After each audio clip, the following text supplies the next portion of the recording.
El padre Anatolio había recibido como obsequio de la generala Rukávina 102 hectáreas de tierras. En ese momento se hallaba en un rincón frente a un viejo lavabo de bronce, lavándose lentamente las manos. Como de costumbre, su aspecto era el de un hombre inquieto y sombrío. La barba descuidada le daba un aire aún más severo. «¡Qué clima tan miserable!», refunfuñaba. «Esto no es tiempo, sino un castigo divino. Otra vez llueve». Mientras murmuraba, su familia aguardaba sentada a la mesa, esperando a que él terminara el ritual de lavarse las manos para comenzar la comida. Estaban allí su esposa, Tatiana Mikhailovna, su hijo Alexei, estudiante, la hija mayor Daria, y 3 pequeños que ya llevaban un buen rato con la paciencia agotada. Los más chicos, Nikolai, Iván y Arkady, chatos, despeinados, con las mejillas abultadas y el cabello revuelto de no haber sido cortado en meses, golpeaban a sillas impacientes. Los mayores, en cambio, permanecían inmóviles, como si les diera lo mismo comer que seguir esperando. Probando su paciencia, Anatolio se secó con parsimonia, murmuró unas plegarias y, sin apuro alguno, tomó asiento en la cabecera. La sopa fue servida de inmediato. Desde el patio llegaban los golpes de hacha de los carpinteros. A Anatolio le estaban levantando un nuevo cobertizo y la risa estrepitosa de Filka que se divertía provocando a un pavo. En los cristales repequiteaba la lluvia, no abundante, pero sí pesada, de gotas grandes y aisladas. El joven Alexei, encorvado, con gafas, comía en silencio, cruzando de vez en cuando miradas con su madre. Varias veces dejó la cuchara a un lado y carraspeó, deseoso de hablar, pero al clavar los ojos en su padre, recuperaba el silencio. Finalmente, cuando ya habían servido la papilla, tosió con decisión y anunció: «Hoy debería marcharme en el tren de la tarde. En realidad, debió hacerlo hace ya semanas. He perdido demasiado tiempo. Las clases comienzan el 1 de septiembre». «Pues vete», respondió Anatolio con frialdad. «¿Qué esperas aquí? Vete y que Dios te acompañe». Siguió un instante de silencio tenso. «¿Necesita dinero para el viaje, Anatolia Ivanovich?», susurró la madre con cautela. «¿Dinero? Por supuesto. Sin dinero no puede. Ir, si lo quiere, que lo coja. Ahora mismo. Hace tiempo que debió haberlo tomado».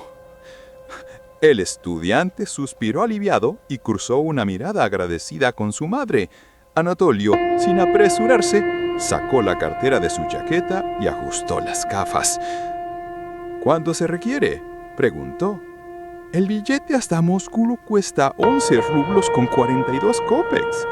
«Ah, el maldito dinero», resopló el padre, como siempre que lo veía, incluso al recibirlo. «Toma 12 rublos, con lo que te devuelvan tendrás para el camino». «Muchas gracias». Poco después el joven se atrevió de nuevo. «El año pasado me costó encontrar lecciones. No sé cómo será ahora. Quizás tarde bastante en conseguir trabajo. Le agradecería si pudiera darme unos 15 rublos para el alojamiento y la comida». Anatolio reflexionó, suspirando profundamente. «Con 10 te basta», dijo al fin. «Tómalos». El muchacho agradeció, aunque en el fondo deseaba pedir algo más, para ropa, libros o la matrícula. Sin embargo, al mirar de nuevo a su padre, desistió. Su madre, en cambio, incapaz de contenerse, intervino. «Anatolia Ivanovich, debería darle 6 rublos más para unas botas altas. Mire cómo tiene las que lleva, si le caen a pedazos». «Que se ponga mis botas viejas, aún parecen nuevas». «Al menos dele para pantalones. Es una vergüenza verlo así». De pronto, como si esas palabras fueran la chispa de una tormenta, el cuello ancho y carnoso de Anatolio se tornó rojo como la cresta de un gallo. El rubor le subió a las orejas y fue extendiéndose hasta teñirle toda la cara. Se agitó en su silla, se desabotonó el cuello de la camisa y parecía luchar contra la furia que lo poseía. La sala se sumió en un silencio sepulcral. Los niños contuvieron la respiración. Tatiana, como si no comprendiera el peligro, continuó. Ya no es un niño y le avergüenza ir vestido de esa forma. Entonces Anatolio se levantó bruscamente y lanzó su gruesa cartera al centro de la mesa con tal violencia que una rebanada de pan cayó al suelo. Su rostro adoptó una expresión repugnante de ira y rencor. «¡Tomarlo todo!», rugió. «¡Saquedme! ¡Arrancarme hasta el alma!». Se apartó trastabillando, se agarró la cabeza con ambas manos y empezó a caminar por la estancia. «¡Quitadme la última camisa!», chillaba. «Exprimen lo poco que me queda. Estrangúlenme si quieren».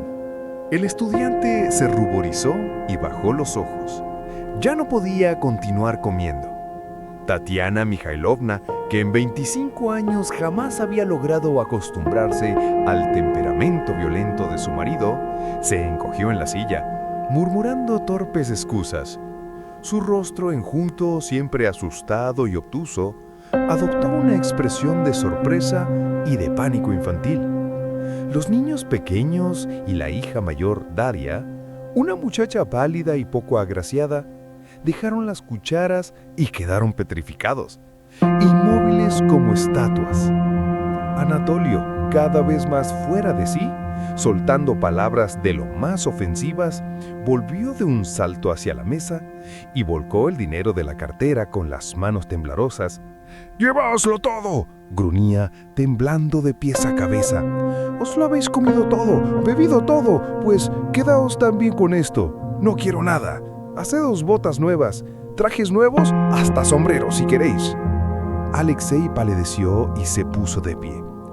«Padre, escúchame», balbució con la garganta cerrada. Yo le ruego que no continúe, porque... «¡Cállate!», le gritó Anatolio con tal furia que las gafas se le cayeron de la nariz. «¡A callar! Antes podía soportar escenas como esta, pero ahora ya no. No estoy acostumbrado, ¿entiendes? No estoy acostumbrado».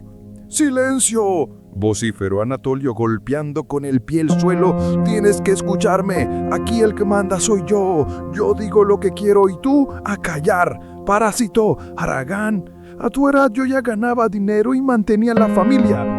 «Anatoly Ivanovich», murmuró Tatiana crispando los dedos. «Si Alexei, tú calla que», le espetó él con los ojos anegados en lágrimas de rabia.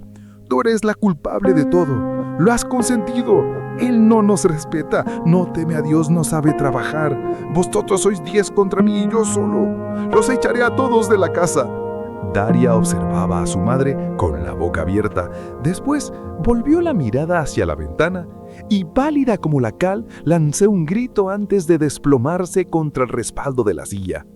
Anatolio hizo un gesto brusco de desesperación, escupió al suelo y salió al patio. Así solían acabar las escenas familiares en casa de los Anatolio. Pero esta vez algo cambió. Alexei, dominado de pronto por una furia ardiente, tan impetuosa y difícil como la de su padre, la de su difunto abuelo, un viejo sacerdote que golpeaba con el bastón a sus feligreses, perdió el control. Pálido, con los puños cerrados, se volvió hacia su madre y gritó con voz quebrada: «Estas humillaciones me repugnan, me asquean. No quiero nada de ustedes, nada. Antes me muero de hambre que probar un solo mendrugo de este pan. Tome, le devuelvo su maldito dinero. Aquí lo tiene». La madre retrocedió hasta la pared, agitó los vasos como si frente a ella se alzara un espectro, y no su propio hijo. «¿Qué culpa tengo yo?», sollozó con amargura. «¿Qué te he hecho yo?». El joven, con el mismo ademán áspero de su padre, movió la mano en señal de desprecio y salió presurosamente al patio. La casa de los Anatolios se alzaba solitaria junto a un barranco que se tendía como una herida en la vasta estepa. A lo largo de sus orillas crecían espesos óblos, yoches y alisos. En el fondo serpenteaba un riachuelo. Por un lado, la casa miraba hacia aquel barranco. Por el otro, se abría el campo. No había cercas ni empalizadas, apenas un conjunto de construcciones apretadas unas contra otras que cerraban un espacio reducido considerado como patio, donde correteaban gallinas, patos y algún cerdo rezagado. Ya afuera, Alexei tomó el sendero hacia el campo. El aire estaba impregnado de humedad otoñal, el suelo cubierto de barro, charcos grises brillaban bajo la luz mortecina y en los prados amarillentos asomaba como un rostro desnudo el otoño mismo, oscuro, triste, putrido. A la derecha, un huerto desolado y sombrío mostraba girasoles con cabezas vencidas y ennegrecidas. Alexei pensaba que no sería mala idea marchar a pie hasta Moscú, con lo puesto, sin gorro, con las botas rotas, sin un copec en el bolsillo. Tras correr 100 verstas, se lo imaginaría a su padre, con el cabello revuelto persiguiéndolo y suplicando que regresara o que aceptara el dinero. Pero él seguiría caminando sin volver la vista atrás. Los bosques desnudos sucederían a los campos desolados, luego más bosques, y pronto la tierra quedaría cubierta por la primera nieve. Mientras los riachuelos se helaban, en algún lugar, quizá en Kursk o en Serpujo, exhausto y muerto de hambre, caería al borde del camino. Fallaría su cuerpo y en todos los periódicos se leería: ha muerto por hambre un estudiante desconocido. Un perro blanco con la cola sucia husmeaba entre la basura del huerto. Al verlo, siguió al muchacho por el camino. Alexei caminaba pensando en la muerte, en el dolor de los suyos, en las torturas morales que su padre sufriría, pero al mismo tiempo se dejaba arrastrar por ensoñaciones fantásticas, aventuras de viaje, paisajes pintorescos, noches peligrosas, encuentros extraños. Imaginó a un grupo de peregrinas avanzando entre los bosques, una cabaña solitaria con una ventanilla iluminada en el medio de la oscuridad. Él se acercaba y pedía refugio. Lo dejaban entrar y resultaban ser bandidos. O, mejor aún, soñaba con llegar a una mansión señorial donde, al enterarse de quién era, lo agasajaban con manjares, lo escuchaban tocar el piano y hasta se enamoraba de él la hija del dueño. Perdido en su propio dolor y esos sueños, Alexei seguía caminando. A lo lejos, sobre el fondo gris de las nubes, Alexei divisó la silueta oscura de una posada. Más allá, en el horizonte, un montículo bajo señalaba la estación del ferrocarril. Aquella visión le recordó, con un nudo en la garganta, el vínculo entre aquel lugar desolado y la capital lejana, Moscú, donde brillaban las farolas, retumbaban los carruajes y comenzaban ya las clases. Por poco rompió a llorar de angustia y de impaciencia. La solemnidad del paisaje, con su orden y su silencio, se le antojaba como una voz poderosa que le hablaba directamente al corazón. De pronto, un ligero carruaje pasó a su lado. En él viajaba una anciana terrateniente conocida de la familia. Alexei se inclinó y la saludó con una sonrisa amplia, casi exagerada. Apenas lo hizo, se sorprendió de aquella mueca, tan ajena a su estado de ánimo sombrío. ¿De dónde había salido esa sonrisa si llevaba el alma desgarrada por la rabia y la pena? Pensó que tal vez la naturaleza misma le había concedido al hombre esa facultad de fingir, de ocultar el dolor, aún en los momentos de mayor tensión, del mismo modo en que la zorra protege su guarida o el pato salvaje oculta su nido. Cada familia guarda sus dichas y sus tormentos, y por grandes que sean, rara vez la mirada ajena alcanza a descubrirlos. Son secretos bien guardados. Recordó, por ejemplo, que aquella anciana pese a su porte sereno, venía de una estirpe cargada de desgracias. Su padre había sido objeto de la ira del zar durante media vida, su esposo un jugador empedernido, y ninguno de sus 4 hijos había resultado digno. ¿Cuántas escenas terribles habrían vivido en esa casa? ¿Cuántas lágrimas derramadas? Y sin embargo, ella le había sonreído como si todo en su vida hubiera sido paz y prosperidad. Alexei pensó entonces en sus propios compañeros de estudios, que rara vez hablaban de sus hogares. Pensó en su madre, que siempre edulcoraba la realidad cuando mencionaba a su esposo o a sus hijos. Caminó durante horas, alejándose más y más, sumido en pensamientos sombríos. Cuando la tarde se volvió llovizna, decidió volver. Mientras avanzaba hacia la casa, tomó una resolución. Hablaría con su padre de una vez por todas, con franqueza absoluta, para hacerle comprender que vivir bajo su techo se había vuelto insoportable. Al llegar, encontró la vivienda en silencio. Daria, tumbada tras el tabique, gemía con dolor de cabeza. Su madre, con gesto de sorpresa y culpa, estaba sentada sobre un baúl remendando unos pantalones de Arkady. Anatolio, frunciendo el ceño por el mal tiempo, caminaba de una ventana a otra. En su andar, en sus toses, hasta en la nuca inclinada, se notaba el peso de la culpa. «¿Entonces, has decidido no partir hoy?», preguntó sin mirarlo. Alexei sintió compasión por él, pero enseguida reprimió ese sentimiento. «Escúcheme, necesito hablar con usted seriamente. Siempre le he respetado, nunca me había atrevido a hablarle en este tono, pero su conducta, su último arrebato». El padre guardaba silencio, con la vista fija en la ventana. Alexei se enjugó el sudor de la frente y continuó con voz agitada. «No pasa una comida ni un té sin que ame usted un escándalo. Su pan se nos atraviesa en la garganta. Nada hay más humillante que echar en cara a un mendrugo. Aunque sea usted el padre, ni Dios ni la naturaleza le han dado derecho a ofender y rebajar hacia los demás. Ha destrozado a mi madre, le ha arrebatado toda voluntad. A mi hermana la tiene sometida, y en cuanto a mí, no es tu lugar darme lecciones», replicó Anatolio con frialdad. «Sí lo es», gritó el joven. «De mí puede burlarse cuanto quiera, pero no permitiré que maltrate a mi madre. Eso jamás.